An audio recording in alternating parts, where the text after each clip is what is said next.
Welcome back to the Nullified Tech channel here on YouTube for one last time to talk about Survivor South Africa Return of the Outcasts. That's right, it was finale week last week, and we're a little bit later than usual, but like they say, rather late than never.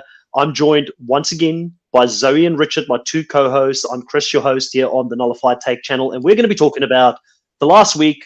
We had a great week. Myself and Richard even got to go to the after party, speak to a few Survivor players. Who knows? We might even let you in a little bit of what happened there and what we observed. And Zoe, sadly, you weren't there, but we tried to keep you as involved as we could. We tried to, phone you. We definitely got you your salon buff, so you've got that. That's on the post. That's going to come your way. How are both of you? Zoe, how are you feeling now that we're finally here in this last week, I guess, of Survivor South Africa Return of the Outcasts? It's sad it's over, but it was an amazing, amazing ride. I thoroughly enjoy it. And I cannot wait for you guys to drop tea because, why go to the live event and not come back to tell us some juicy stuff? So we are all ears. I am ready for it. I'll leave the tea spilling to Richard. He's the one with the innocent face. I'm sure they looked at him and gave him everything and told him everything at the live finale, Richard. Yes. It was so amazing chatting to them. Absolutely lovely people, and they have so much to talk about. So it was a lovely experience, once in a lifetime. It was an honor and, a huge privilege. But yeah, it was nice meeting you, Chris, for the first time, and so stoked. Yeah, what a great experience. First time myself and Richard got to meet in person. Hopefully next time, if we get that invite again, we get Zoe there next year as well. It was a little bit of a last minute thing that we planned here and got the invite. But I think there is all the likelihood of that. Let's say hello to a few people here in the live. We've got Long Coast, Old Long Sock is back and is saying, been waiting a long time for us. Finally was last week. Yes, we were at the finale last week, and that's why it was a little bit late. And also, I'm like in between places right now, visiting South Africa. I'm currently in my dad's office, my brother's office here. So I'm trying to spot where I can be close to internet at the right time to actually do this. Also in the live for the first time is my nephew's 8 years old. Hey, PJ. All right. So one of the things I wanted to chat about. We were at the finale, and Richard, you were there with me. Who were you the most shocked by, and who do you feel like this person is exactly like you saw in the finale, and who do you think was slightly different? Because for me, 100% Pinty was the shock. I always knew Pinty would be cool in real life, probably, because you go out there and you're hangry, you don't have food and all that kind of thing. But I didn't realize she was the hugging kind. She gave me 5 hugs at the finale and super friendly, I've got to say. So it was so cool. And the illusion of Pinty, this grumpy person, for me was forever broken just by being there. Who was the person for you?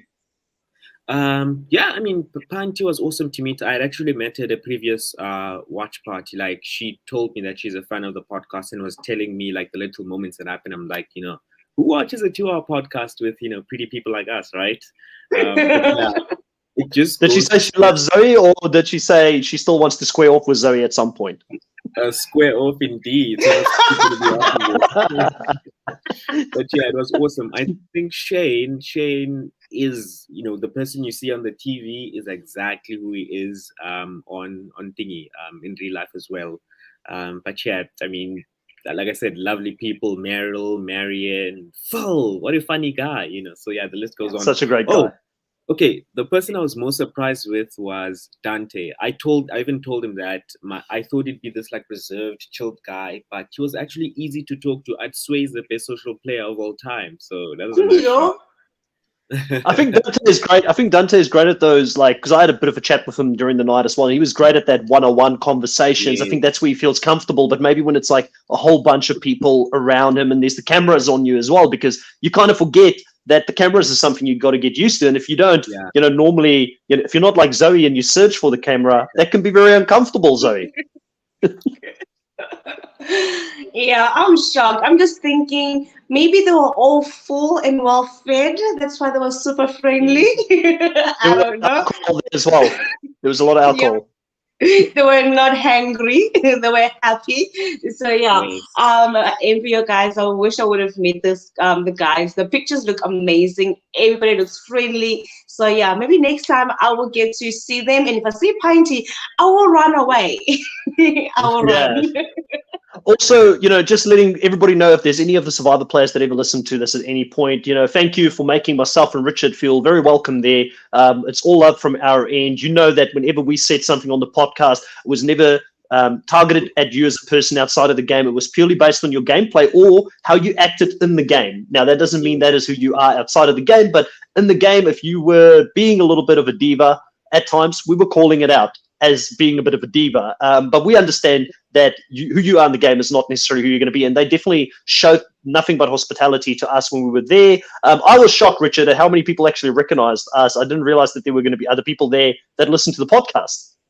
Yeah, because sometimes when they're like, "Oh, I know you, you're Richard," I'm like, is someone saying it just because they see me, or do they actually mean that they know us? It's an amazing thing, and sometimes hard to believe, but it's beautiful. And like I said in a recent tweet I made, like, thank you, Chris, for this amazing opportunity, and I've even made a new best friend in Zoe. Like, so there you thank go. you for this experience. Yeah. When are you going to Durban, Richard, or when's Zoe coming down to Cape Town? I think if she comes down to Cape Town, she wouldn't want to leave. I bet you that. It's a great wine country down here, Zoe. Great wine country in the Cape Town region. So I'm sure if you saw some of the vineyards, you'd love doing some wine tasting with some of the Survivor players who they all seem to be really into that thing as well down here. Yes, I was actually. I would never want to leave. I cannot wait. So, Richard, better make a plan. Surely. No, so before we get into it, obviously, Richard, you said thank you to me for having the opportunity. Thank you to both you and Zoe for jumping on and doing this podcast with me. This is the first time that we've officially recapped a whole season together as a trio. And to be honest, I haven't laughed as much as I have in this period, doing this in a very long time. You guys have been both great this season. But before people get really annoyed at us for telling them how much we all grew as people, the Shane pitch at the end there. Let's get into the actual, episodes that sort of happened here in the last week. We start off on episode 21. Dino and Phil, they're kind of following each other. They're sort of feeling each other out throughout this episode where they're like, they both know that the other one's the biggest threat in the game, but they're trying to still seek a way to work together. And that's going to be something I think that is going to be sort of a running theme throughout the finale where they kind of are this really good mates, Richard. They've become good friends in the game and they know they want to be friends outside of the game, but they know for their best interest in the game, it's not the best thing for them to work together because they're probably going to be each other's biggest, in their mind, threat at the end. Not that they were disrespecting Marion or disrespecting Shane, but their games were so close that having both of them sit in the final, they kind of felt like, who was going to take the win. And I think that Dino even said there in this finale week, he said that our games were the same, but Phil had some things that I didn't have, which was the immunity wins, right? Yeah. Yeah, I mean, it number one, it's actually nice to see them still have a relationship after Dino had blindsided Phil from the Felix vote. So there was a little bit of some surprises there. And we saw at the start of the episode that Dino had actually voiced out to, even though Phil played an idol on him, he sort of voiced out that, I don't think I trust you anymore, dude. And then Phil actually says in a confessional that at this stage of the game where there's like 4 people left, someone saying they don't trust you is that you've spent the most time with is such a huge, worry, because that limits or decreases the paths you have to the end. And props to him for playing a good game so far. It's really understandable why all Marion, Shane and Dino want to take him out. Like he's playing an awesome game, Brilliant. And Zoe, they get this advantage to, I guess it's a hidden advantage. They have to do this word puzzle. Shane finally feels like he's in this element. He solves this word puzzle, which tells him how many different leaves, I think, is in the tree or something like that they have to go and run back and forth. And he shares that information immediately with the others that are in his group. So he shares it with Marianne and he shares it with Dino. Were you shocked to see them work this well together and then ultimately see Phil still pull it off, even with all these people trying to go against him and helping each other? Even Kalani jumped in and helped at certain times, telling Dino how much pineapples there were and things like that. But still, Phil finds a way to win. Once again, he wins his 4th immunity here. How shocked were you to see him win? And what did you think about this dirty, and I put that in quotation, tactics to work against Phil at this stage to try and get him out? It was the time when they were supposed to, because he has proven over and over again that he is a challenge beast, and the only way to beat him is to find a way to work against him. So I wasn't shocked that Shane and Marianne working together, but I was surprised that he was able to pull it off. I thought at that time he'd be exhausted physically and mentally, seeing everybody visually go after him. I thought that like would hurt him in a mental capacity, but it didn't. It seemed to motivate him more and put on the spirit of an underdog. And it's nice to see someone that's not supposed to win, because the question is then what you're gonna do. Is that nice excitement roller coaster ride that I did love about this season. So it was amazing. I liked it. Yeah, can I just say, like, seeing Phil win that immunity, like, I don't know, like, there was this feeling in me, like, that's so amazing. Like, that's what anyone dreams of. Like, when everyone wants you out and you need clutch immunity and you get it, like, that scream, that feeling, like, props to him for winning against literally all odds. It's Phil against the world.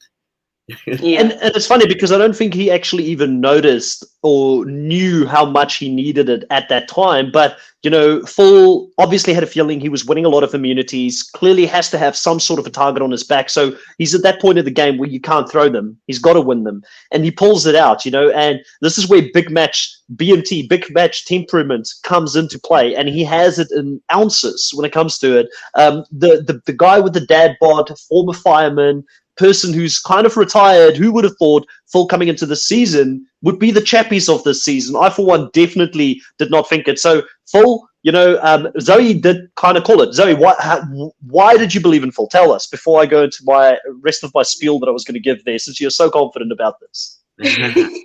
Yeah, to be honest, when I accused him of being a mini chappies, I wasn't thinking challenges. I was thinking drama and entertainment. That's it. So when it came to the physical challenge, when there was something he put off a bag that I did not see coming, but I had faith looking at his body type. I'm like, he can survive. He can be just fine and compete. But yeah, I was more focused on being more dramatic, stealing food, lying to people. He can be a mini chappies. But hey, turns out it's a challenge. 100%. Just want to say hello to, and I hope I'm not mispronouncing it. I'm sure Richard would help me. Is it Cabello? Yes, Yeah. Cabello. Yes. Cabello, welcome. Cabello was also at the finale party. We met and became friends over there. So many great friends met at the finale party, and hopefully we'll be able to add to this tradition year on year as the show hopefully comes back year on year, because I had so much fun. I feel like I will have to make a plan to go in the future again. I don't know if work will allow me, but I might have to like try and twist the arm if I can. Yeah, so Phil, massive shout out to you. Massive shout out if you're listening to this. No, I didn't expect it. Zoe thought you'd bring the drama. I knew you would bring the drama. You were such a great character throughout the season. And we'll talk a little bit more about Phil because he's not going to be out in this episode since he did win the immunity and they go back to camp. They now have to make a different plan on who they're going to vote to go home. And going back, I thought Dino had a very interesting strategy here, Richard, because he thought, okay, well, there is all the likelihood now that, you know, Phil's won 4 in a row. We're getting closer to the end. At the end, there's going to be more endurance challenges. Clearly, Phil is the front runner to do the endurance challenges. He's even doing good in the puzzles. He's beating the best puzzle person ever in Survivor South Africa history. I'm saying that tongue in cheek because I don't think Dino proved to be the best puzzle maker in Survivor South Africa ever. But you know, he's beating him in the puzzles. He's beating him in the physical stuff. So he tries to do this interesting plan here where he says, what we're going to do is we're going to tell Phil a false plan to vote for someone else, and I believe it was himself. I'm not too sure where it was going to be, but he tried to say if Phil was out on the vote at least, then we can use that as a pitch at the end to nullify a little bit of how great his game has been, Richard. Interesting gameplay here, but shows that Dino was thinking non-stop of different angles. As we got to the end game, I feel like Dino's mind just went into overdrive and he started thinking more and more about strategy, more and more about how to get to the end and actually win this thing. Yeah, the thing about being an overthinker, the negative thing about that is that it makes you look paranoid. But the positive thing of that is that you're able to think of these possibilities that should Phil stay in the game and make it to the final, you know, here's a flaw that, you know, his game wasn't so meticulous and flawless. And then you can use that against him. Like he said, either he'll make it to the end, whoever sits next to Phil, should he make it to the end, has something to say that, hang on, I have a chance to win because this guy that you think is this amazing flawless player that's won so many challenges has this flaw on his resume. That's amazing, smart thinking, and I have to stand. 100%. And I mean, it's interesting, Zoe, because Marianne needs to be a part of this plan and actually has to try and convince Phil as well, because she's the one at this stage that Phil trusts the most. She's the closest to Phil, but she actually does not want to follow this plan of Dino. She tries to get Phil to just put the vote on Kalani straight out. And she's saying to Phil that, Kalani, if she goes to the end, because that's what Phil's trying to do in her mind, everyone's going to vote for Kalani. She was using your pitch that you've been saying for so many weeks, that if they did take a goat to the end, people may be that upset that they would end up voting for the GOAT at the end instead of voting for the person who played the best game. But Phil doesn't believe her.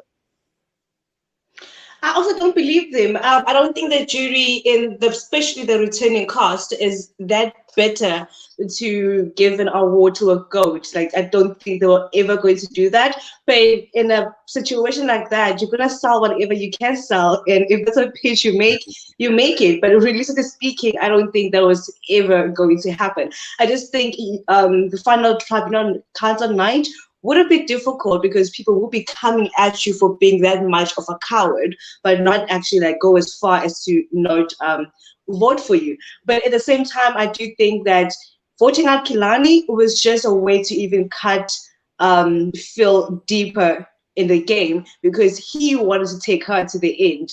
I mean, he wanted to take this to the end so badly. So you keep keeping her around. So if you keep chipping off his numbers, you get him weak. So that's how I look at it, just weakening Phil and nothing more than that. And yeah. I think also something we need to talk about is, this perception that Kilani is a GOAT. And I sometimes don't look at it that way. Yes, maybe she's the least, powerful player in terms of getting to the end and getting the most votes with her gameplay, but I do think there is some skill in how she played the game, because if you look at what happened, well, number one, she survived Yonta 1.0, and then we see her also in trouble when it comes to being in Masu 2.0, where maybe Felix and Toriso could have worked with Tony, Steffi, to be gotten out, but maybe her social game and her being able to connect with someone like Steffi was that clutch thing that kept in the game. So there is a good player in Kilani. It's just that under the circumstances, the level of players was so high that her game wasn't that appreciated. But there is a good player in the GOAT. Air quotes. And I mean, you can also make an argument that even though she didn't. She was one of the first people to think about getting rid of Steffi, and she actually communicated it, and she got rid of the one person that actually kept her in the game, and she was able to survive all the way to a final 5. So that is a gameplay and a good strategy on its own. Yeah, and we're going to talk about a little bit of that when we get to Shane's pitch at the end and the type of game that Shane had to play compared to what Dino played, because Shane in some places or some ways were also kind of seen a little bit as a GOAT or the GOAT option at the end, because the fact of the matter is, if you've got 20 players, then player number 20 is the GOAT. And when you've got 3 players, player number 3 is the GOAT, or player number 5 is the GOAT in the final 5, because that's the player that's the least likely. So the GOAT can change from time to time. And it's not to say that the player, I don't think Kalani was the worst player of this season by any stretch. I mean, she got to the final 5. So 100% agree with you on that. But she was at this stage in the game probably perceived as the lesser player of the ones that were still left, based on the game that she played this time. It doesn't mean that if Kalani got another opportunity to go out there, she would play exactly the same game, or that she would be seen as a GOAT again. I mean, we look at Dino from last season to this season, and he was a much improved player, so it shows you that you can improve, and you can see the game that Shane played from one season to the next season was very different. So I hear what you're saying there, and I know we talk about GOATs very freely on podcasts, but it's not to disrespect Kalani if she ever listens to this in any way. I've got nothing but respect for you to make the final 5 in the first place. But sadly, if there is a front runner, there's got to be a GOAT. And that's what I'm trying to say, even if it's at the final 5.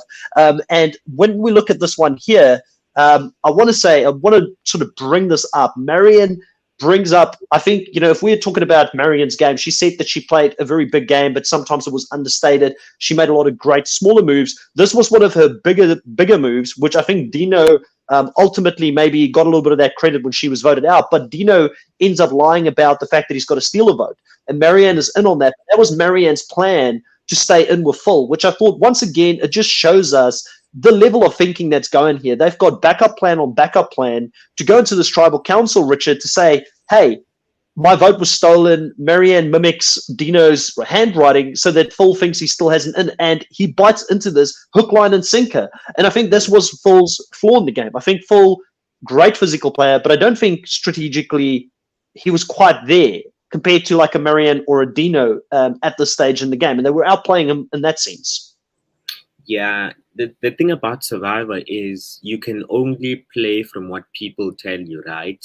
And it looks like from Final 5 onwards, everyone was together and Phil was on the out. So it's almost like he has to take whatever little bits and pieces that, of trust he can have with people and sort of like grab that fully. And if someone like Marianne, who claimed that her vote was stolen by Dino, maybe that's his 1% chance, even though it could be a lie. Maybe there could be a 1% chance that Marianne is genuine, and he has to grab that with both hands. Otherwise, like Dino said, he doesn't trust him anymore. So he doesn't really have much of the options with the players left.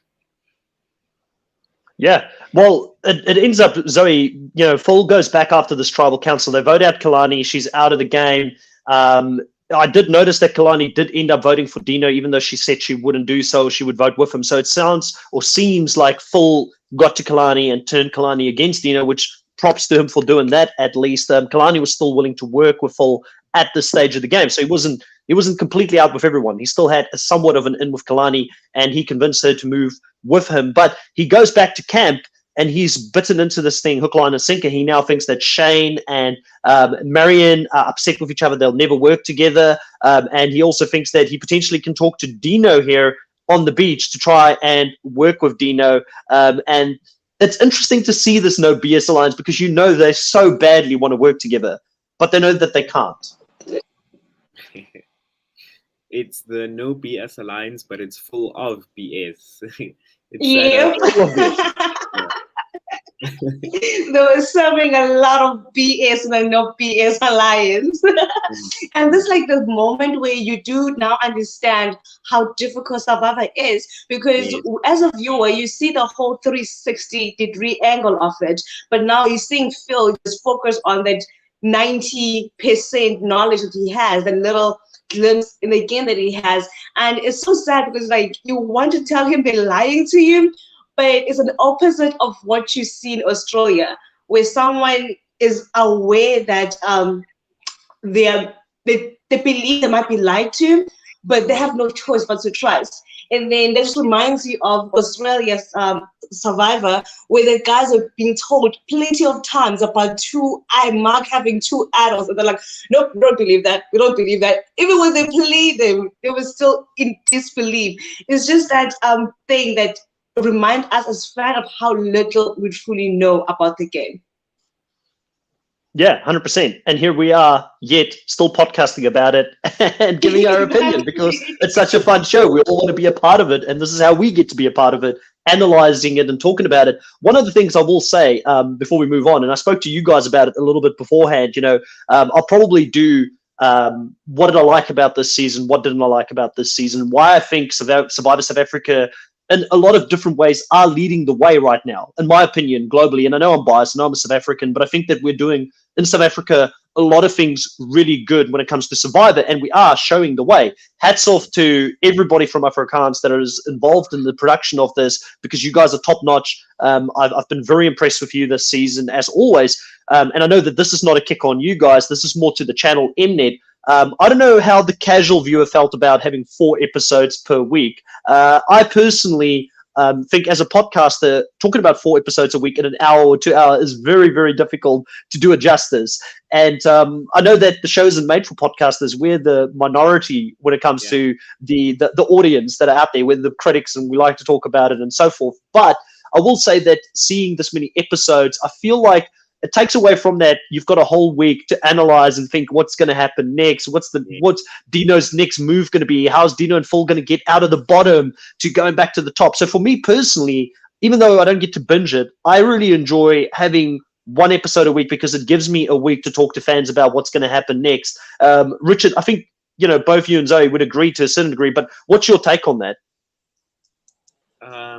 Personally, for podcasting, it's a difficult thing, but as a fan of the show, it's like, I love to see more content, because the beauty about having more episodes is that we end up seeing those small emotional moments that don't really mean much in terms of what's going to happen at the end of the episode, but those heart-to-heart conversations that end up showing us why maybe someone makes what someone can consider a stupid decision, like maybe Toriso, deciding to save Felix, because we saw those emotional bonding connections. And it's lovely to see, especially for us as a fan, because you're like, these are tips on how to play Survivor or not to play Survivor. So the more content that's out there, the better. So that's my nullified take. But don't you feel like, I agree with you on the more content. I'm not against the more content, but don't you feel like, oh man, 6 weeks, it's so quick, it's done. Like, I feel like we just started getting our groove even in the podcast, and now the whole thing's done, Zoe. But we might have lost it there for a second. You back, Zoe? Yeah, I'm back. It is what it is. Like, I agree with Richard. I like I like to binge watch anything. So if you can binge it to me, give it to me 4 times a week, let's go. But yes, I do agree that it becomes difficult to talk about it, and also just to simmer and think about the moves that have been made, because sometimes by the time you actually catch up on friendships, you're already like 3 episodes in, and it's already the 4th episode. I get that, but at the same time, I am a fan of binging, so the more the merrier. But maybe 2 a week to balance it out.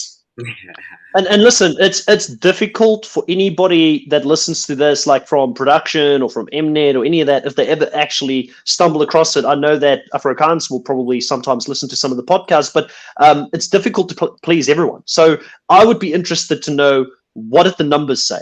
Did people consistently watch for the 4 days, or did you see a drop off on certain days because people were surviving out? Because not everybody that watches the show are as fanatic about it like us. They're not super fans for the show. They're casual. They've got a life. They've got other things going on. Maybe they want to go for dinner on a Wednesday night with their girlfriend, or do some shopping. I don't know, what normal people do that are not super fans on a Wednesday night. But maybe they want to do some other things, that we don't care about. We'll plan our lives around this thing. But Olankos here is telling me, no man, at least 3 per week, and says 3 per week, then you can podcast Monday and Friday. Well, I tell you what, Lankos, we have spoken about this before, and we said, like, if there is 4 again, obviously we're talking about the show still needs to be renewed first, but if the show is renewed, maybe we do 2 podcasts in the future, so it's 2 episodes at a time, because I do want to do it justice, and I'll be back to watch it regardless, to be honest. So, if it's 3 episodes, 2 episodes, 4 episodes, you'll see me talking about it in some capacity.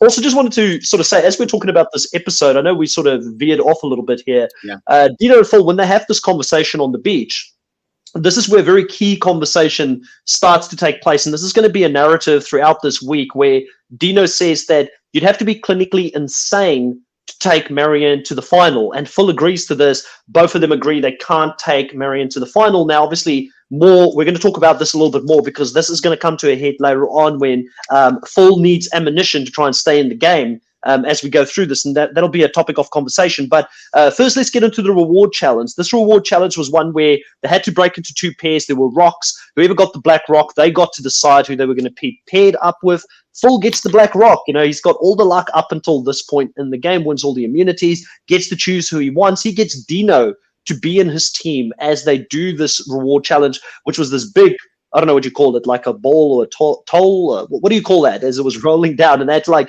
do this thing where they had to run up and down and catch it before it falls down, basically keep it up in the air. And ultimately, the underdogs win this. Were you guys as shocked as I was that Shane and Marianne pulled it off against Phil and Dino? Hell yeah. Hell to the yeah. It's like Survivor gods. They always have to do the most absurd thing in last minute. I feel like with Survivor, the last 2 adult immunity challenges, they're always the craziest. The underdog either always takes it, or the one that is not supposed to win takes it. I'm like, what is going on? So it was a shocker, and I was happy for Shane and Marianne. I never thought they would win anything physical, especially together. Yeah, I was definitely shocked to see them win this thing together. But this reward challenge that they went on, obviously a great experience. It kind of was nostalgic to me in a way, Richard. Now, I know you are too young to have watched it right from the start, right? But it kind of reminded me of Survivor Africa when they had this big safari or this helicopter ride with Lex and Big Tom in it. And it really gave me that throwback feeling to it. We just don't see rewards like this anymore. When it comes to Survivor US, they don't do it. They don't really spend any money if they don't have to. I think Australian Survivor tries, but it's also not that level. I do think we were helped by the fact that this was in our own backyard. They could easily do it. And obviously it was a promotion as well for people. They could see the product placements of where to go and experience the whole thing. But it was an awesome, awesome reward. But it made me so sad, Richard, to see what they had to do to these beautiful rhinos out there to keep them alive. Because obviously rhinos in Africa, they're an endangered species. So they had to cut the horns off. And I think that, that would be very difficult for me to view if I was out there. And I was quite surprised that we saw as much as we did on our screens, because I feel like some countries would have been too sensitive to that. Yeah, it was beautiful to watch. And, it's one of those moments that in a game that's so intense and you're always thinking who's blindsiding you, it's nice to have those small moments where you can detach from the game and enjoy that moment. And there's something in just watching that happen that makes you think that even though Survivor is all about being cutthroat evil and do whatever it takes to get ahead, people also do that in real life by cutting off rhinos' horns to do whatever it takes to survive, because of our life is. And it's like, we don't want to see it, but life is not perfect. And it was extremely educational on top of that. And also just to remind people that even though you have to do whatever you need to do to survive in life, it wouldn't hurt you to be humane about it. Knocking off the rhinos so they don't feel any pain while they cut off their noses in order to help them survive. It was a humane thing to do. They seem very brutal, but at the end of the day, it's for their own good, and how you do it also does matter. And I think that also just speaks volume on how going forward the game and the sensitivity around it kind of plays a role, because you do not want to take Marianne out of the game, but how do you let go of her in a respectful manner and not humiliate her? And also just seeing Marianne pleading and asking for, if you're going to blindside me or vote me out, just do not humiliate me. It was a nice thing to see playing out this season. And I'll definitely touch on that, because Dino did that to two people, both Phil and Marianne. He let them know before he cut them. And I think that was a key part of his game. And there's some positives and negatives to that, which we'll definitely talk about. I just want to bring up here Zuduman's comment. Zuduman saying, let's be honest, the US shows Big Brother and Survivor have become soap operas with sprinkling of Survivor here and there. Watching this season set major standards for every US season, and even for season 10. Season 10's got some big expectations to, sort of live up to now that we've seen this season. And I do agree. It's, I don't know, like I'm going to do a whole different video on the channel, or maybe even a podcast, depending on how it goes, about how Survivor South Africa is comparing to the US and where I think the US can amend things. And it's going to be difficult to talk about 43 if it's going to be the same as 42 and 41. Something's not quite felt right for me with the last couple of seasons of the US. And I feel like it's not just 41 and 42. It started before that. And then Winners at War kind of, gave a little bit of a boost where we were like, oh, it could still be good. And then, I don't know. It's different. And Australian Survivor as well. Like, there's certain things about it they need to get right, but we don't want to be too negative about that. Let's just be happy that we've got a great Survivor South Africa show that hopefully gets renewed and we see another season of. Zuduman also says here, the Rhino part was definitely a special experience. Just being able to watch was amazing. And I think that, to me, it was quite shocking to see it play out. And I think that they on purpose showed everything, like the Rhino physically getting dehorned, because it needs to be that shocking for people to realize that there is a crisis in Africa right now.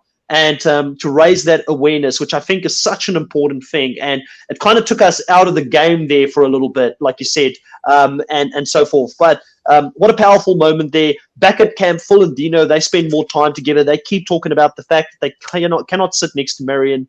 Dino says that falls into his plan because, Marion is plan B, but Phil is still plan A for him at this stage. He does not want to sit next to Phil with that resume. And one of the things that for me, Richard, was quite interesting is that I realized that, for someone that was so paranoid in Dino, he really was playing with ice in his veins this season, because to sit next to both Phil and also Marion in a Final Four situation where he knew if he took both of them, he may not win the season. I mean, it's debatable if he would have or not. I don't know yet. I haven't interviewed everybody yet from the jury, but it's not easy to sit next to so many threats. What did you think of the risky gameplay he played with so deep in the season?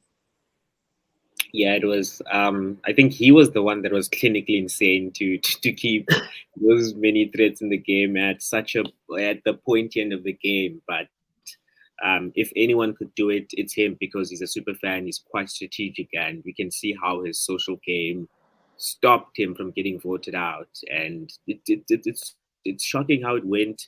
It went by, and obviously as the episode goes, we see everyone sort of like telling their story, and obviously Phil has this heartwarming confessional where he's like, he's at that point where he's so close, to winning the thing, and his job is to make sure that his daughter watching back at home sees dad not giving up. It's like it's even though the game is about being cutthroat, sometimes those emotional sort of like kind of amazing moments do count. And then we see Dino saying that in many times in his life, and I think he shared this personal experience of him losing his business and losing millions from that. He feels like he sometimes gets so close to success and then he crashes and burns, and it's like, will it happen again this time? Can he win, or will he crash and burn again? Like, it was quite heartwarming, and yeah, you tear up sometimes. Yeah, and also the fan expectation. He spoke about that there as well, like being this big super fan where people all had this big view that he was going to go out and win the show, and having that on him, feeling like he needs to represent to a certain level. If I went out there, I'm sorry to tell you guys, I'm not playing for you. I'm playing for myself. I'll probably be out first because of it. But, at the end of the day, like, if you carry the weight of the whole fandom on you, that's some heavy shoulders to have. And I think that can really play in your mind. And he had that on him here this whole season. But we'll talk about the journey definitely for both Dino and Shane towards the end, because I think that they both wrapped it up quite well in regards to their final tribal council speeches. But before the vote here, or actually before this, who do we have on the immunity win here? We get Shane winning the immunity for the first time. Yeah, we get Shane winning the immunity for the first time. Zoe, how did you see your boy Shane finally pull one out? There was a deep breather, like, thank you. Can you come back and play the game? Hallelujah, welcome back. It was amazing. And it also just that another roller coaster ride, that little twist in the game that you need, because he was the one person that should not have won. So him winning just now makes everything a reality, that Phil is going home, or Dino is going home, or Marion is going home. The biggest people remaining in a game will not make it to final 3. It was realistic. It needed to be done. It came at the right moment, and my boy finally gets to win something. Yay! Yeah, let me tell you guys this. So at the end of the watch party, Leroux came with that whole puzzle. Shane won.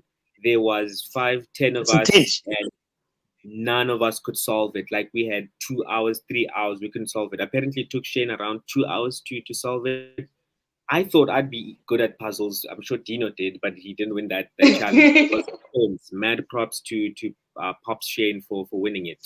Good job. Well, I'm so sad I left just before he came so I could have had a look at the puzzle myself. I've always thought I'd never be able to win the puzzles in any case. I don't think that's going to be my strength, but it would be cool to have a go at the puzzle out there, because I did write this down. It had 47 puzzle pieces, and some of them, I had a look at it on the screen, had certain lines that were just slightly off, and it was like little variations of color. And it wasn't even all that different. It's just like a different shade of color on it. So it looked pretty intense from what I saw. And that's another thing that was quite impressive to see from, I guess, this season, was the fact that really the challenges have been really balanced. There has been physical stuff, there has been puzzles. We see both. And I feel like in some of the shows now, it's another thing that Survivor South Africa does better. Australia doesn't care for the puzzles. It's all about the physical. And then, I don't know, the US have been a little bit, also, it's just endurance, I feel like almost now. It's been meh. Yeah, you raise a good point. And sometimes it's like sad to see, because we see in Australian Survivor they really value physical challenges, and then we see sort of like USA Survivor. Yes, Cabela also tried that puzzle, and she also couldn't solve it, even though she's a super fan and a genius at it. And big props to Estienne and Jar, because they're involved in like building those puzzles for Afrikaans. Amazing job. But yeah, I love that South Africa does include the challenge part and also sort of like the endurance part, and try to mix it up, because that's a true test of a challenge beast, someone that can win different types of challenges that involve not just your physicality or your challenge puzzle solving skills. Yeah, I feel like the US, they would like more of our water sports.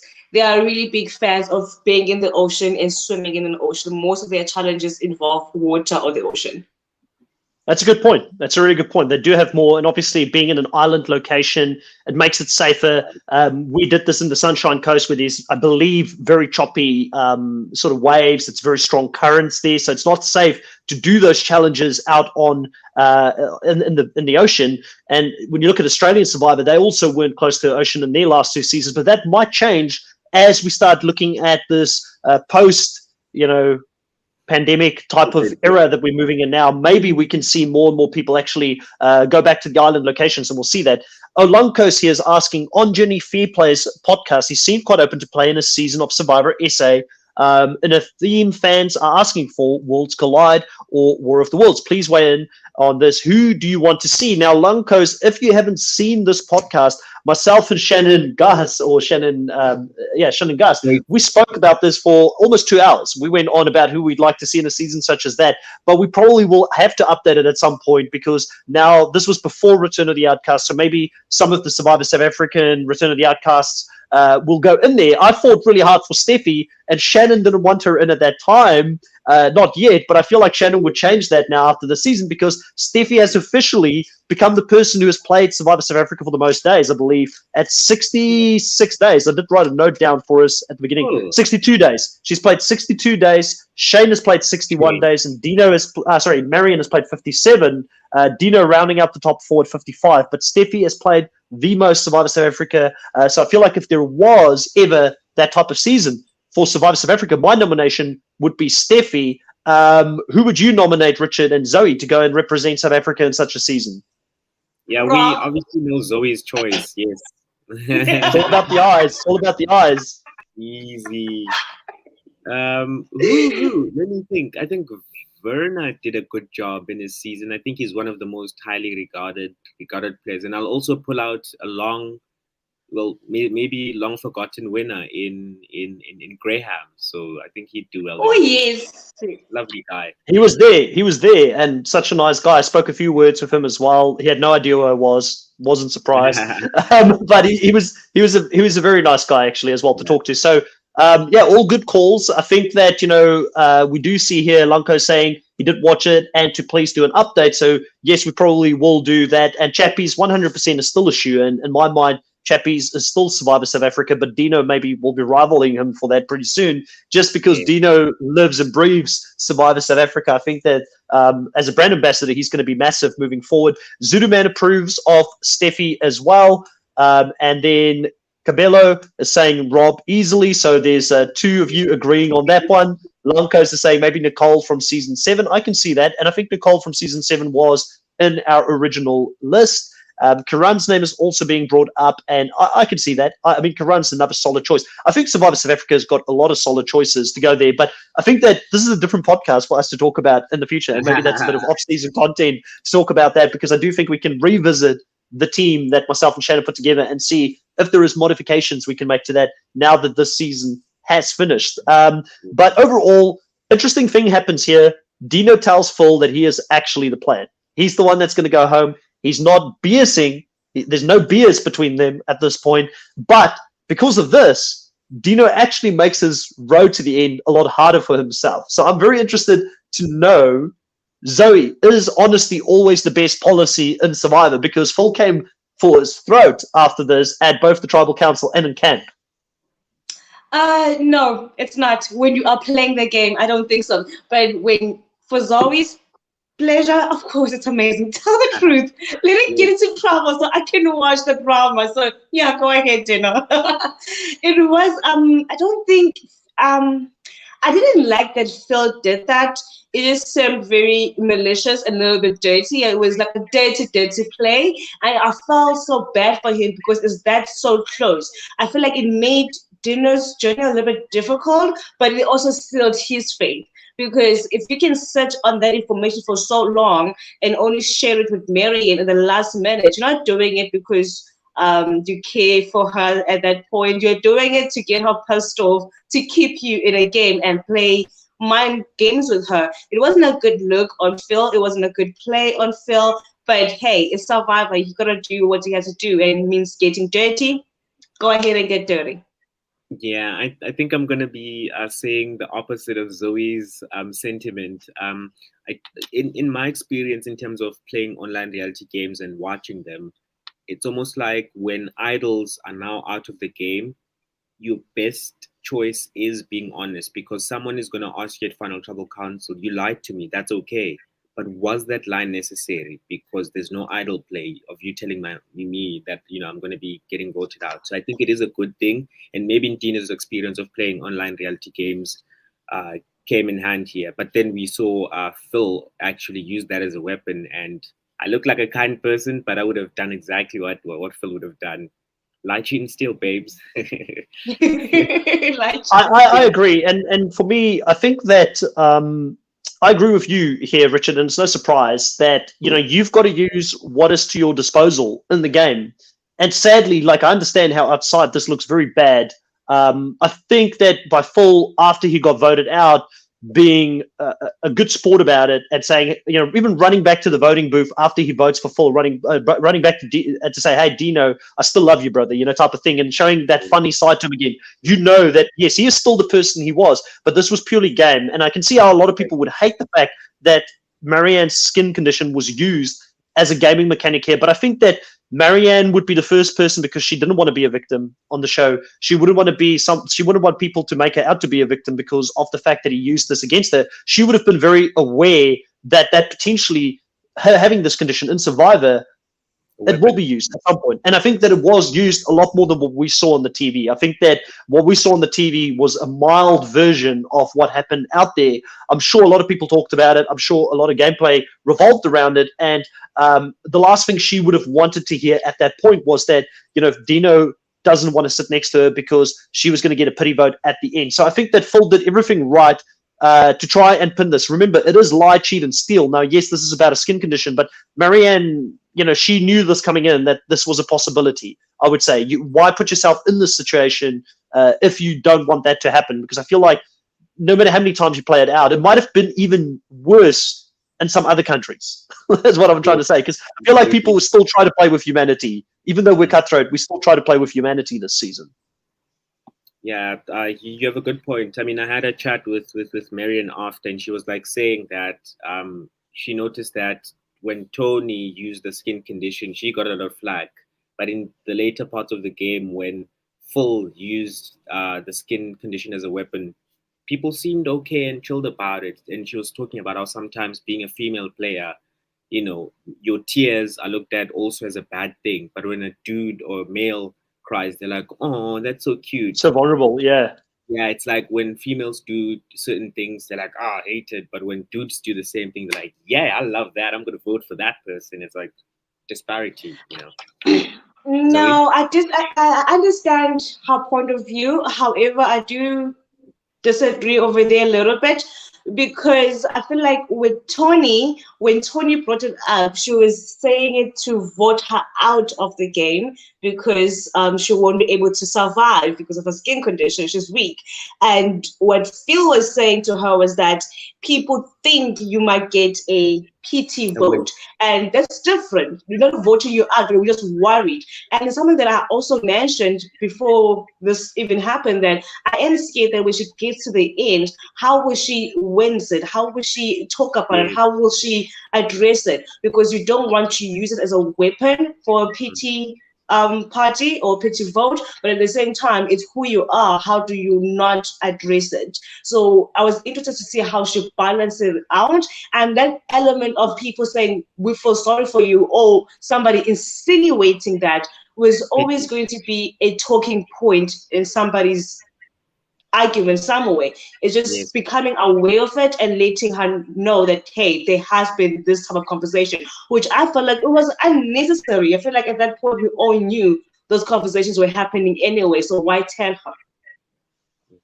Yeah, that's a great point. And I mean, listen, it is one of those ones where I'm surprised to a certain degree as well that it didn't come off as worse, though, because let's look at it this way. It is a sensitive subject, to use this as a game mechanic, but that is also what puts a lot of people off from watching Survivor in the first place. Like if I talk to people like my mom or whoever watched the first couple of seasons, they don't like the lying, they don't like the deceiving. They think that's all the show is about, and it's not. It's an element of the show, but that's what puts a lot of people off when it comes to it. So I'm surprised that more people didn't react in a bad way, because he was still lying about Dino, and he was painting Dino to be a really bad person. Dino didn't necessarily say outright that this is the thing that was gonna that this is why he doesn't want to take her. He didn't say that. He actually respected her game throughout, and even said to her at the point when he had to vote her out. And this is when we walk into the next part of this week. He actually, and we might as well talk about it. He does tell her as well that he's going to vote her, but obviously at this stage there's much less of a risk, because this is after he actually won an immunity. There's no threat of him going home. There's no reason for him to lie. But he does make it clear that the reason he's not voting her out has got nothing to do with her skin condition. It has got to do with the fact that she is a great player, and that she probably played the best game of the season. He even says that he thinks she's probably the best player that Survivor South Africa has ever seen. Now that's up for debate. Richard, do you agree with that? Do you think Marion is the best player? No lies. Is she the best player to ever play Survivor South Africa? I'm going to hold you to a very tough answer here. Yes. 1000%. In as much as I love Marion, but I do think there's other players like Dino. There's also been Kiran. There's also been Verna. So, Rob Bentele. So, I don't want to be, maybe Dino's doing some sweet talking there for a jury vote, but happy eyes. Yes. But she's a great player. But she is a great player. She's definitely a top tier player. But I also thought it's debatable if she's the best player. Like, let's not go overboard yet. I'm not going to say she.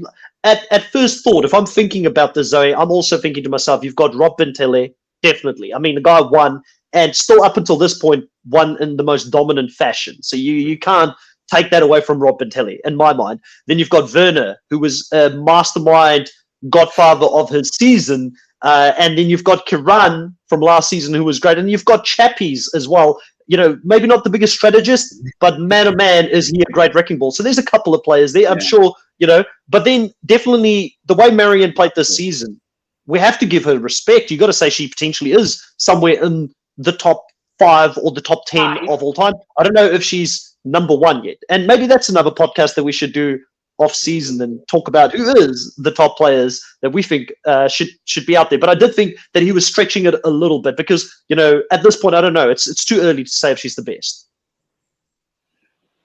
It's a damn deal. She's the best.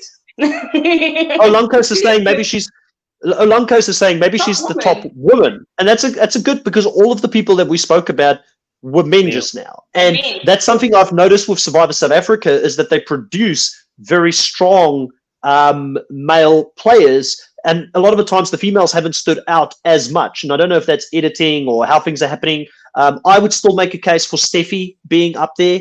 I think she got taken out this early because she's that great of a player. I would still make a case for Nicole from season 7, Rob's season. She was a great player. She only lacked, in my mind, a little bit of self-awareness around being too self-righteous at the end, which costed her the game, which Dino was a mastermind at not being self-righteous at the end. If she could learn that a little bit, I think she could be up there. And Anesu, who else? I mean, Anesu's great. Yeah, Santini, great player. I mean, Santini, I loved her flipping back and forward, riding the middle ground as she was going through the game. So there are some great women as well. But definitely, if you look at the women, she's top 5, 100%, maybe top 3. Who knows? We definitely need to talk about this in further depth. Okay, Zuduman says here, I love that she handled it like that. Honestly, also, right along, I would say females, she's top 2 or 3. Cabello is saying, I've got Rob, Dino, Karan as some of the best players at this point. I'd even have Karan a tier below Dino and Rob.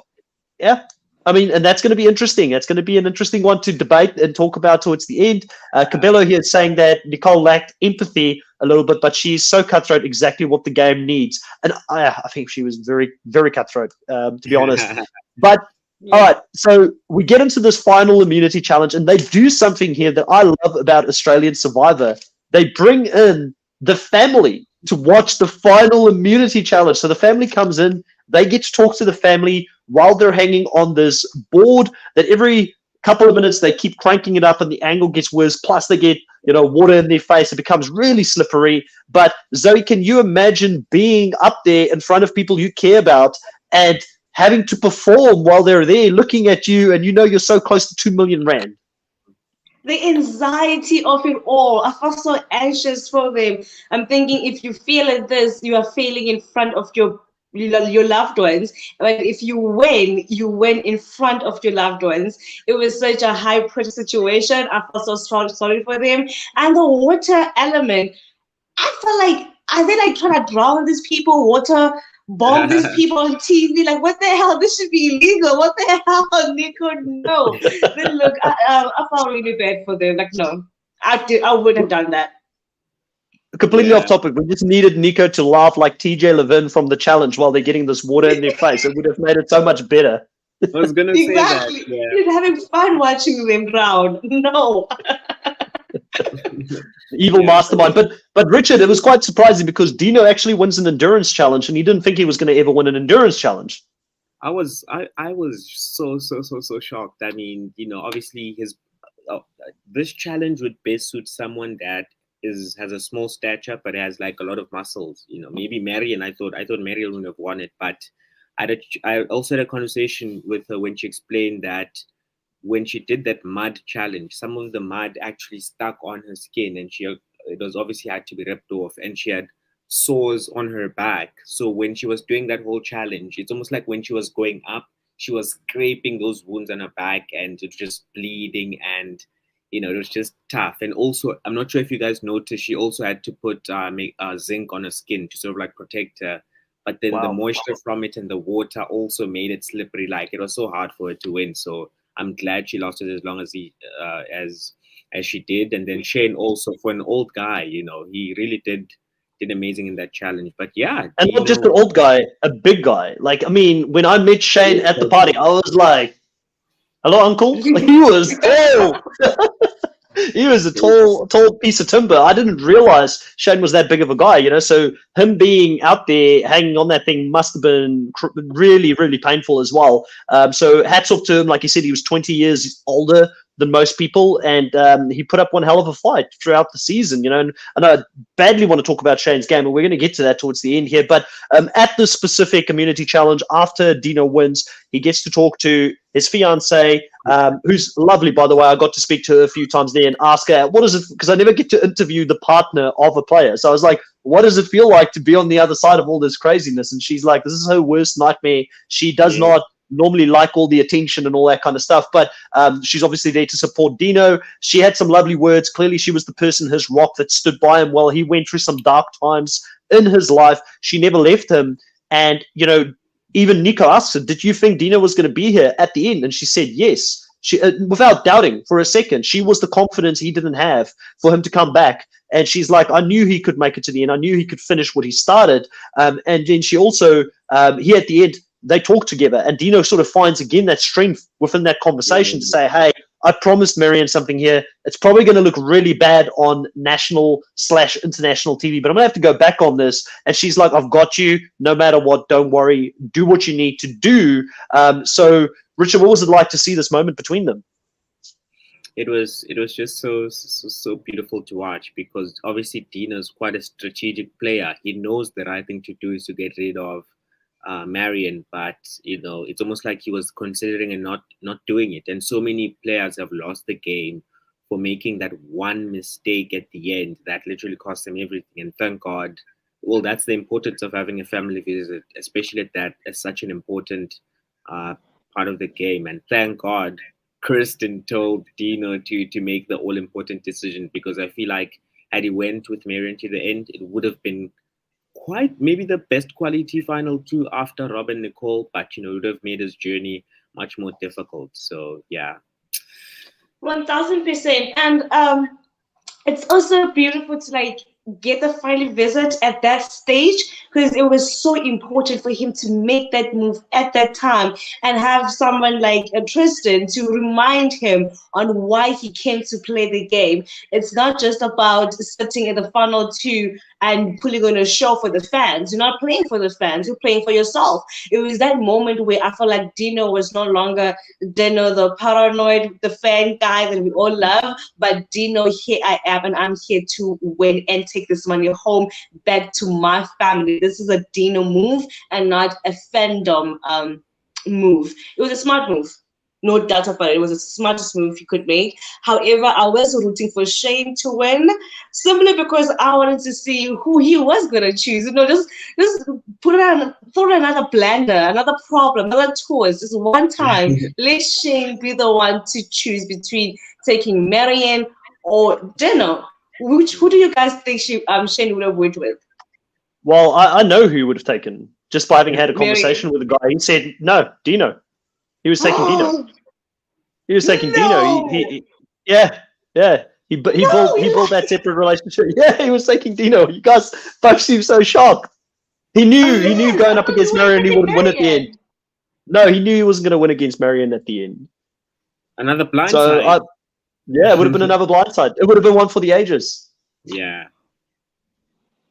But we can ask him that question. We can ask him that question again. I did speak to Shane at the after show, and I will ask him that again. He is willing to come on the podcast and talk to us, like a lot of other players that have reached out. Sadly, with me being in South Africa in the last couple of weeks, which has been great for me on a personal note, to catch up with family since I hadn't seen them for 3.5 years, have not been so great for the podcast, because it meant that time-wise it's been hard to actually fit things in. So for those that I haven't spoken to, all of the players that want to chat, I'm more than willing to chat to every single person that I haven't had on the podcast yet. And Shane would be one of those people that I'll definitely get on, and I'll definitely ask that question, because who knows? It was a long night. Maybe we get a different answer straight up on record.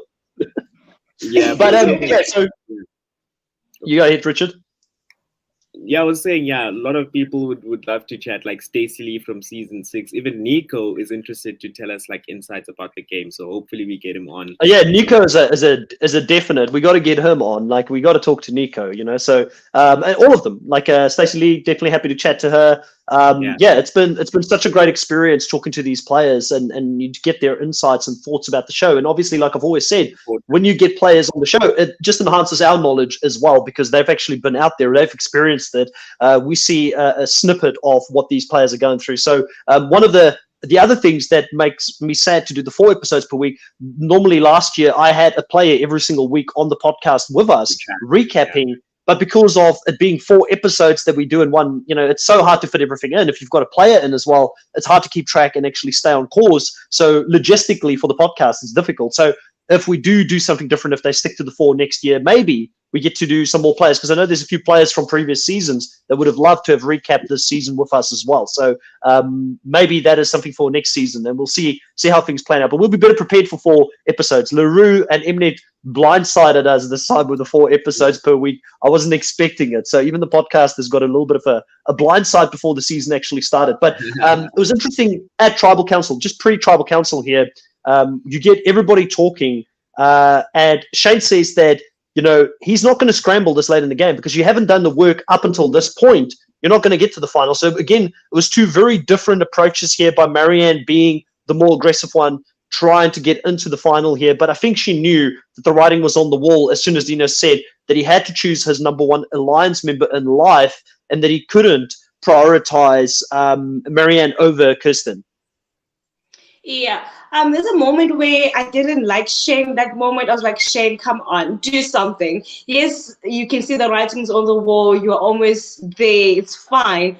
But it was also that moment where you wanted Shane, the villain, the Joker, to come out, do something, fight a little bit. But it was like, nah, I'm good. It's not just chill for next remaining 5 minutes before the show is over. I was irritated because I really, really wanted more drama and chaos from Shane, that he was too calm all the way up to the end. We felt no need to even fight or scramble or argue his way to anything. He was just too content with whatever the outcome would have been. Well, I could tell you this. From the conversation I had. Shane didn't tell me anything about his game, didn't tell me anything specifically of what he did. He just said that he is desperate to talk on a podcast because he feels like so much of his game was cut out and wasn't shown on the editing floor. So he feels like the edit did not do him justice in how he played the game and what he tried to do. And I do think that Shane played a good game, and we'll talk about that pretty soon. I'm happy to go to bat for Shane here because I think there's a few things I can see that he did really well. But before we go into that, because, I mean, obviously here, Marianne does get voted out in the spot.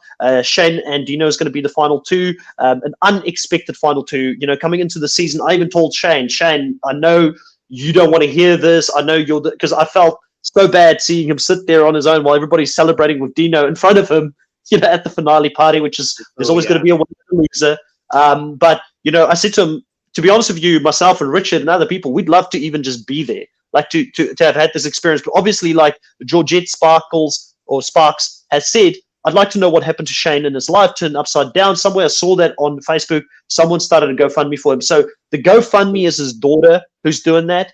And what kind of happened with Shane, I'm not too sure life-wise what it is that happened, but I know that he lost his job as he went to go play this game. And I don't know if it was because he went to go play Survivor that he lost his job, but also there was a lot of talk throughout all of this that Shane is someone that is quite selfless in life, even though it was an interesting dichotomy for me, Richard, because he doesn't see himself as this person. Like, even coming into this game, he said that he lost all faith in his own humanity and his ability to have empathy for others, and he felt like he wasn't that person. But his friends and everybody kept saying that this guy does everything for everyone else. Like, his friends would get angry with him because he's that kind of guy that would put other people in front of him. So clearly he is that caring guy, and we just saw the evolved Shane from 10 years ago where he maybe was this cutthroat, selfish guy, where this time he came in a bit older and he had different life experiences that he brought into this game, right? He's not stuck in time for 10 years back. He's a different person now.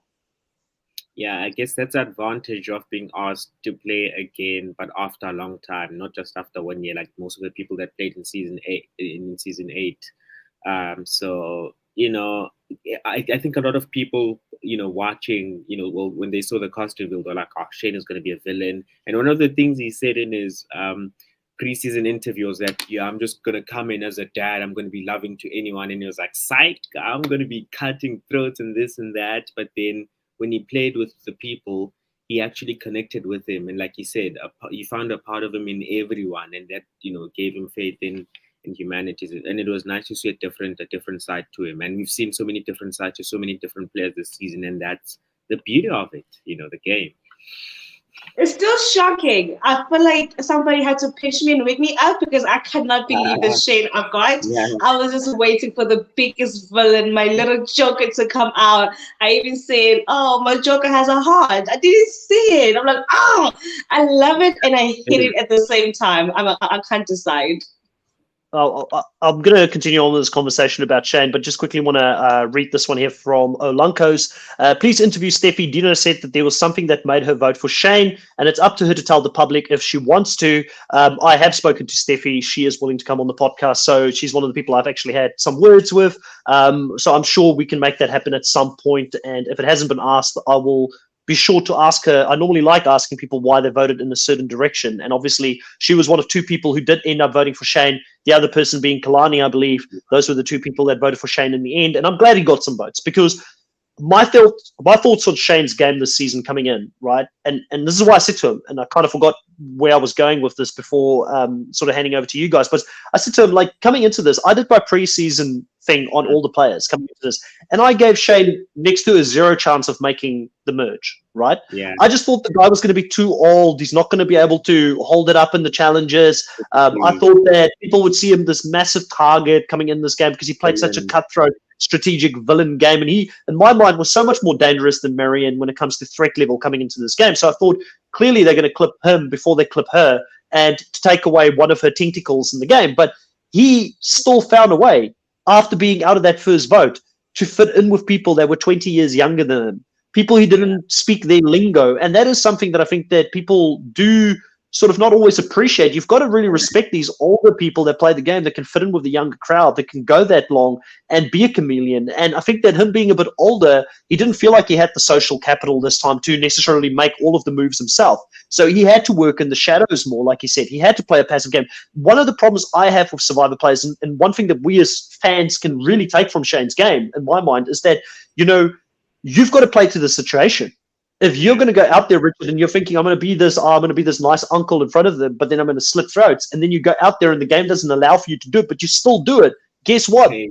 You're a pre-merger. You're out before the merge. He had to adapt his game, and I thought he played, in my mind, the best game that he could with the social capital that he had, being out of place, being the older guy this time. He was the old guy last time. He's an even older guy this time. Did great in the challenges, put it up against Felix. Him pitching that, you know, he put that up against Felix, going up against this guy that was clearly a lot more physical than him, younger than him. But he was doing that for Phil and Dino not to go home in that spot. You know, he was protecting his tribe mates who had no allegiances to that early. And then the other problem here, Richard, is that he couldn't play the same game because everybody knew his game. Now, we always criticize, right? We criticize Russell Hans, for instance, who's one of his previous favorite players. I don't know if it's still his favorite player. I'll ask him that because I remember he used to love Russell Hans back in the day. Maybe he doesn't feel that way now that he's a bit more empathetic, you know, because Russell doesn't have much empathy. But, you know, Russell Hans has played this game 4 times. He likes to forget about the 4th time, but we all know he's played 4 times. Twice when he came back, he played exactly the same like he did the first 2 times, and he was out early every single time. I firmly believe if Shane played the same game, he would not have made merge this time. So he had to adapt his game. I know we're critical on him, but I do think Shane played the best game that he could with the situation that was in front of him. That's my thought on Shane's game and how he played. Absolutely. Yeah, and then I do have like my favorite moments of him being a villain, like going through Phil's bag, and it's like, oh, here we go. Just to remind us again on why we love you so much. Just a little taste here in the, not too much, but just dropping a little bit of excitement. So yeah, I do agree with you on that one. I mean, the guy's played the second most days now, just after Steffi. You know, he's up there. He's in my mind, he's pretty solid, even still for an all-star season. Like, I can still see this guy based on his first performance, based on his second performance, to come back and play again. And I could see Shane change his game again because not many players can do that. You know, there's not many great players. Like, you see Boston Rob. Boston Rob has played how many times? Six times now? 5 times? The guy plays the same game every single time, but yet we see him as one of the best, but he doesn't know how to change his game. Shane has shown us that he can innovate. And him innovating with his daughter before he went out there to say, this is how I want to play, and his daughter saying, guess what, Dad? The bad guy doesn't win anymore. You need to become a different person, and him amending it. I thought that was a brilliant pitch towards the end. And I do think we missed some of his pitch because all he talked about was his own personal growth instead of his moves. But I feel like when I ask people, they said that tribal council went on for over 3 hours. So clearly there was things cut out that we didn't see in his pitch, I would say. Yeah, I mean, his pitch definitely lacked the strategy side of things, which why I felt like Dino kind of knocked it out of the park. Because yes, the personal relationship he has, it's amazing, but then we didn't get to see him staying up till early hours of the morning, waking up to put wood on a fire. We only hear about these things, we don't see it. So then we do see him having strategy conversations here and there, but he doesn't explain where things went wrong or how he was unable to make those moves or why he agreed with the moves that he agreed on. I do feel like he did lack a little bit when it comes to selling us his strategy, because I think Dino did a better job in selling his moves and justifying why he did what he did. based on the edit, right? Because I still believe there's Based on things the we did not edit. see, and I think that Dino did. But I think also not to go too hard on the edit because it's been great all season. At the end of the day, there is a story to be told, and Shane's story to the jury was the one that was of personal growth, of thinking that he was this hard person, and his faith in humanity being restored, him caring for these people a lot more than what he thought, being friends with them for the rest of their lives, those type of things. That was Shane's story in this one, where Dino was this person who played the strategic game. He was the super fan who came in, did all the technical things. Let's talk a little bit about Dino's game. Richard, what impressed you about Dino's game so much? Because there's quite a few people who believe that Dino now should be seen as one of the best. Yes. So we can even chat about what happened when he made his first move. And I told him this when I met him, that I know you won, but I do think the Tevin move was an incorrect move. It was the right move, but it was done too early, because I feel like then, keeping tribal homogeneity before a swap was an important thing. But I mean, he won, so I guess that's the he made the right choice. And then we see how when Sheamus is sort of like on a revenge mission to try to get Dino out, Shona and Kilani go to Dino and are like, we're not going to vote you out. We're going to get the guy that wants you out. So he was playing that social game, right? The Dino demeanor of him shrugging his shoulders and having those puppy eyes, the emotional manipulation of crying to Marion and Meryl to keep him in the game. There's been so many little things that, he was doing to, lower his threat level, and even getting people to give him an idol, like so many things, in his journey at the end. And I do think he's quite a deserving winner. Chilled gameplay, but I do think he did an awesome job to win, and I can actually relate with that. What do you think of Zoe? What do you think of Dino as a player? I like Dino, and I am a fan of him. However, I personally do not like the weak, poor me, puppy eyes. He kept on pulling on. I got annoyed a little bit. I'm like, Dino, come on. Okay, it's time for you to own your bullshit now, own your mess, and own it. Why do you still continue to downplay it? So I was glad that Steffi pointed it out, that it was kind of troublesome, the way that you keep on portraying yourself. At some point, it was justifiable, but at sometimes it became a little bit too much. It's like, just take a chill pill. But other than that, he was amazing, and he did take it all for the fans. He played an amazing game. I do not see, or I cannot critique him on the moves that he has to make, but I do feel like sometimes he did hide a little bit behind Marianne, which was good, because he did see her as a threat, and he was able to play her and hide and be her shadow, and not even get to the point and convince her to actually say, you will sit next to me, even though he knew from his side there was no way that was ever going to happen. But to be able to deceive her to that level, it was beautiful to see. And just to know that no matter how the moves were made, Dino was going to be the final two. Mary was going to take him. Shane was going to take him. Phil was going to take him. Anyone was always going to take Dino. So it's nice to know that no matter how the game was played, he was always going to end up at final two. I don't think anyone can say that. Firstly, one thing I want to say about Dino, right, is that I don't think I've seen anybody sort of put their story together in Survivor as well as Dino did. Like, I mean, he sat down there, wrote out all the names of everybody that was voted out, wrote out his own journey during that same time so that he could construct a story in his mind that was cohesive from the beginning to end, that made sense to the jury. And he looked at that as a fan. If I was someone that sat on the jury and I didn't know someone else's game, how would I like to be pitched to and brought into that story in a way where it's not feeling like my game is being diminished? And I think that's something that a lot of people at Final Tribal Council don't get right. They think that they need to brag about the moves that they've made, and that they need to be the one that is ultimately going to be the best player or had all the moves. Kind of like Kalani thought she always was the one that had the moves or was making things at certain time. But Dino did it in a way where he wasn't bragging, he wasn't boasting, he was humble throughout it, said, hey, I don't think anybody can say that they owned a move themselves, but we were a collective, and I was a part of that collective. I was always in on the vote.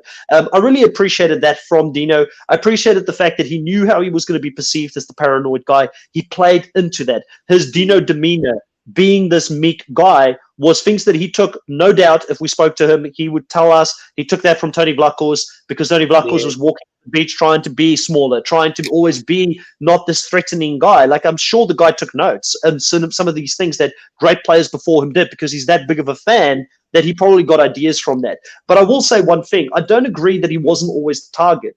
Dante made it clear that this guy was going to win the game, and he put a target on him as soon as he swapped from one tribe to the other. So in his first tribe, he was good. He hung back. He didn't have any heat on him because he had Felix and Phil ahead of him, who was sort of protecting him and was bigger targets to a certain degree than what he would be, because he wasn't necessarily the person who was making all the moves from the start.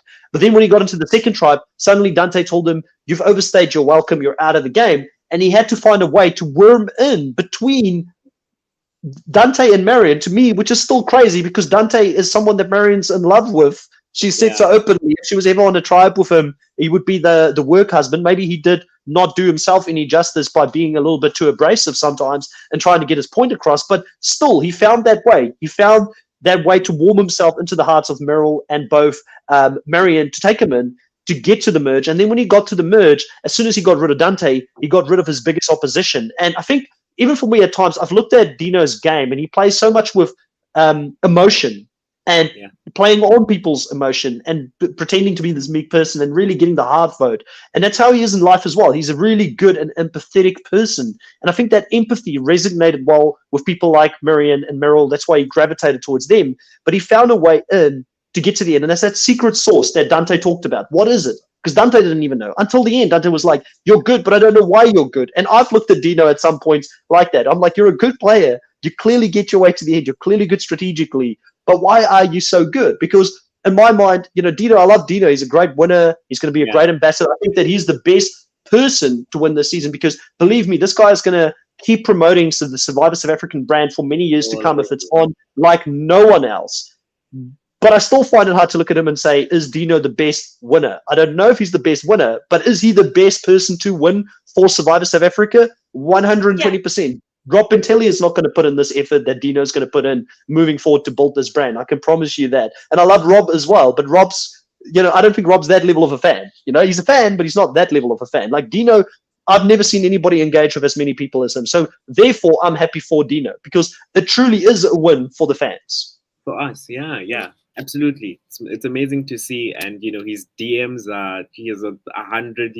I think he has like 100 and something people, because he was scrolling through his WhatsApp, and I'm like, how are you replying to so many messages? But he's a fan of the show, so that love for the show gives him the energy to literally reach out to a lot of people. And what a guy! Zoe, you were saying something? Yeah, I'm gonna miss him tweeting me and retweeting my tweets. Can you play this game again? Nicest guy. Just get him back on the streets. That's the saddest thing about Dino winning. That's the saddest thing about Dino winning. We probably won't see him back on our screens for a while. Exactly. That sucks. But I was going to say... you go ahead, Richard. I was going to say Zoe, but who doesn't retweet you? First it was Nico, it was Niru. I wouldn't be surprised to see in season 10 or 11 at this point. I wouldn't be surprised at all. Zulumania says, agree. Throughout the game, he definitely capitalized on the emotions and sympathy. Cabello is saying that I think the gameplay is a good point, but I honestly feel like people got very attached to Dino on a human level, which is what I said, is that empathy side of him, because he generally cares. It came to a point where he backed up everything he is as a person with great strategy. And then also saying, personally, if you beat me, I also consider if I can't win, then who? And I believe Dino was the who in the juror story, like a person that they would feel good about winning towards the end of the game. And it couldn't have happened to a nicer guy, like at all. Like honestly, the amount of interaction he has with the fans, the fact that he's going to build this brand for many years to come, it all makes me feel very good about this season, very good about Dino winning. I do think, now that we've spoken about this for quite a while here, we're going to have to sit back and dissect at some point, where does this leave us? Who are the players we want to see come back? But I'm going to put a few of you on the spot before we go into the points, before we look at our final points for the season and see who won this season as a whole on the on the list. I think it's maybe a bit anticlimactical because we know a few of the players that made it to the end, but we'll still do it in any case. I want to ask you guys, Zoe, we'll start with you. Who do you think, if you could choose, 2 players, who's the 2 players you're bringing back if you were a producer, if you're a casting member to come back for All Stars in season 13? Who comes back? Oh my God. Okay, I'm going to balance it out and I'm going to say one, I will want Shauna. No, I cannot get enough of Shauna. I'm sorry, I cannot. Her idol still lived on. Even when she wasn't there, her strategic mind play and her little creativity still made it to Travel Cancel. And she made a dumb mistake, which is typical Toyota story. She makes one move that takes her out of the game. Not even 2, just one move and she's out. This time around, she went to the wrong tribe, where she can clearly see she doesn't have any numbers, but she wanted to live the underdog story. It's like, Shauna, this is not fantasy. Go to where the numbers are at. So I would like for her to come back just one more time. Palisa and Steffi. But I feel like Steffi, she played for too long. Give somebody else a chance. And I would rather give Palisa a chance because she didn't make it to merge this time around. So Palisa and I like to see Shona. her play. So Palisa and Shona, that's your choice. Listen, I just want to say before I go to Richard for this one, if Shona ever makes the merge, I'd be shocked. I just don't think she can make the merge. And I'm happy for her to call me out. I just think she's that kind of player that can't help herself, and she's going to do something again that gets her voted out. So for me personally, I'm with you on the Palesa vote. Palesa as a queen, to see her come back, awesome. She was again done dirty a little bit here this season by Dante and his antics. I would love to see her play the game again, and I think she's got more to give. Shona, I love her as a person. I spoke to her even at the thing. There's nothing about that. I don't know if as a player I need to see her at this stage again. That's just my personal thoughts on that. But if she comes back and she proves me wrong, that's what I live for. I love to be proven wrong. Richard, who's the 2 players that you would like to see come back? I think definitely Phil is going to be coming back. I think actually, if not once or twice, came to him and was like, I am 100% sure you're going to be back for All Stars. Because, he played an amazing game. Everyone loves his journey where he came against all odds to, he was so close to winning, but it didn't happen. So I'd love to see him again. And who would be a second option? Obviously Dino, but Marion as well are kind of obvious options. But if I were to pick a wild card, it would be one of my surprisingly kind of favorite players now in Felix, because I just love the guy. When I look at him, I kind of see myself because, he represents a lot of us. And I like his transformation of playing the first time and how he sort of emerged gone through a metamorphosis to be this likable, good, strategic player. It's lovely to see. So, yeah, I'm happy for him. So the 2 people again, it's Phil and Felix. So Phil, Felix, Palesa, and Shona at this stage. So I won't say any of them. I normally would have gone for Meryl. I love Meryl. I spoke to Meryl for a very, very long time at the finale party. She's an awesome person. Even had the opportunity to get on the dance floor for a couple of dances and get the legs, going again, which was good. After all the cobwebs of being in COVID, over in New Zealand, you can't really do much. It was good to get out there. And she's an awesome person. But Meryl told me she would never play this game again. Therefore, I can't put it out. And maybe if we do an interview with Meryl, she might say something different. But at the party, she said, "I'm done. I've done my dash." She said she found out in herself that she doesn't have what it takes to get to the end because she doesn't want to play that level of cutthroat. So it's just not within her to do that. So it'll be interesting to talk to her at a later stage. I hope she changes her mind in 2-3 years from then, and then she will be in my list. But sadly, because of that, because people would be shocked if I didn't pick her because she was my favorite, to win this season, and I normally back my favorites no matter what, And she said she's not coming back. So because of that, if I had to look at people that I would like to see come back, Marion has not been mentioned. We have to see Marion come back after the season. She's played a great season. I do need to dissect her game proper to see where she sits ranking wise, but I think she's definitely earned a spot on an all-star season, and not to have Marion on there if she wanted to play would be an absolute travesty. You might have a better idea if she wanted to play because you spoke to her more than me, Richard. Yes, so she told me that she's most likely not interested to play, and I talked to her father and her boyfriend, and they also had a similar indication that I think once you've played few times, I think, it's best you hang your coat, because she actually is interested in like starting a family. So, playing the game might, interrupt that process. So yeah, we'd all love to see her play again, but obviously personal life comes first. So good luck with her in terms of that family and childbearing route. So.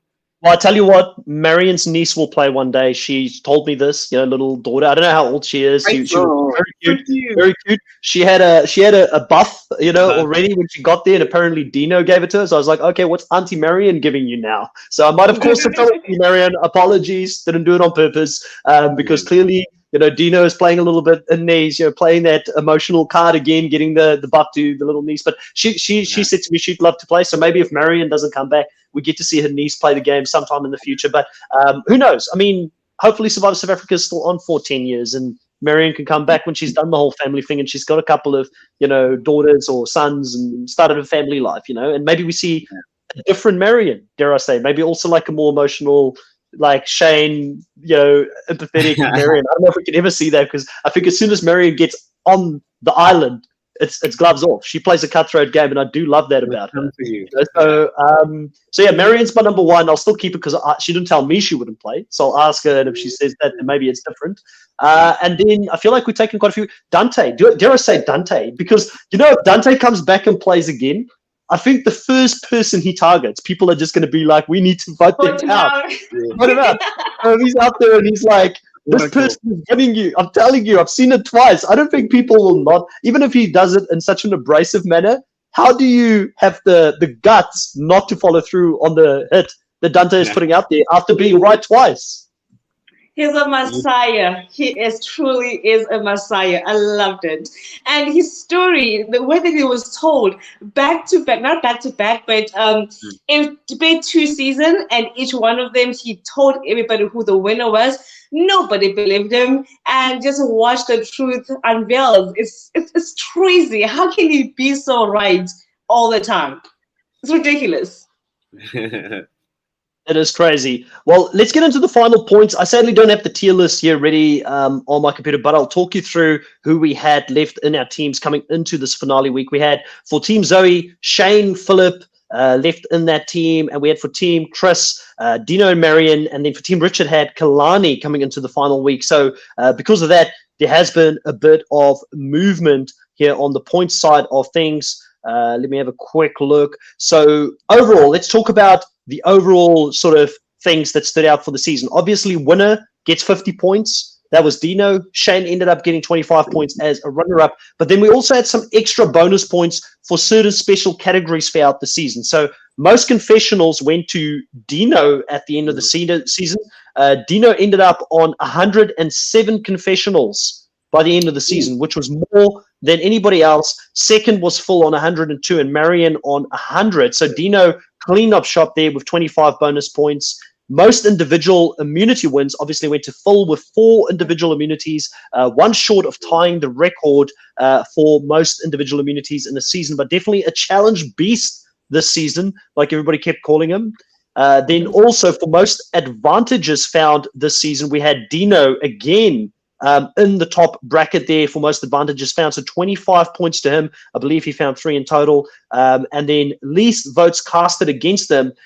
Take a guess at who had the least votes casted against them. There were 2 people tied for this one, guys. No. And who was the other one? Shane. Who do you think, Richard? Phil. I don't know who else. And Shona. Shona had least votes against her. So Phil and Shona, 3 votes each. Yeah, so maybe she is a good choice to come back and play another season. She only had those 3 votes casted against her in the episode that she actually ended up going home. And did Phil vote in a different way, she would not have gone home. So Phil kind of costed her game in that spot. So I feel like maybe I'm being a little bit harsh on Shona after looking at that. So who knows? Maybe I'm the harsh one now, Zoe. Exactly. My girl got this. Okay, she'll win something in life. All right, so final points here. Final points here for the season. And coming in the 3rd place by quite a distance, sadly, we're here, Richard. You were 322 points all up for the season. Your top point getter for the season ended up being Felix at 72 points. And you really didn't have much coming into this last week with having Kalani, who overall only had 24 confessionals, by far the lowest of anyone who went into this final week, with other people almost, double or, 4 times the amount of confessionals she had. It really hurt you coming into this last season. But second place and remaining in second place, Team Zoe on 495 points. So 5 points short of cracking the 500-point category. And then in first place, myself at 559. So I had about a 65-point leap on you. And the reason for that, you guys wouldn't believe this, but Dino, with all the bonus points and everything coming into the end of the season and winning 255 points. He got me half of my points in my team coming into this finale week. An insane amount of points. The closest person to him being Phil with 195 points, who was then Team Zoe's top person here. And clearly, Dino and Phil really, they were the 2 biggest players when it came to the point system this season, by far. I mean, Marion was at 120, so there was about an 80-point gap between Phil and then Phil and Dino had about a 50-point gap between them. So great work by the No BS Alliance this season. Thank God for Phil. The guy is such a true entertainer. I can just sit and listen to his confessions all day long. He is hilarious. I'm definitely going to miss confessions.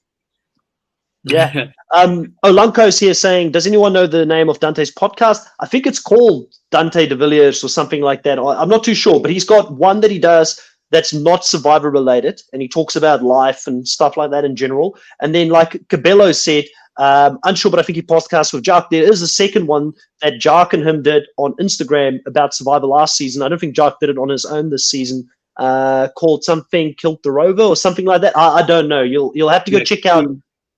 Yeah, I think it's Curiosity. Yeah.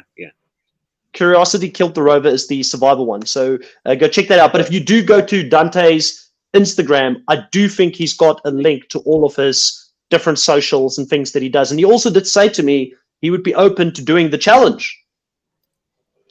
Nice. Finally, yes. Dante, the challenge. Oh my God. And I hope you meet bananas or piss bananas off. Oh, that'll be wonderful to watch.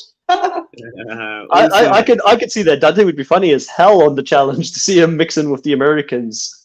Oh my especially God. because he'll be well fed. And Marisha also said she's very interested in playing the challenge. So it would be nice to see her from Marisha from season 8. So Nice. Well, I need to get Marisha back on the podcast at some point to talk about that. We need to do something because I feel like Marisha would also do really well, and Steffi on something like that.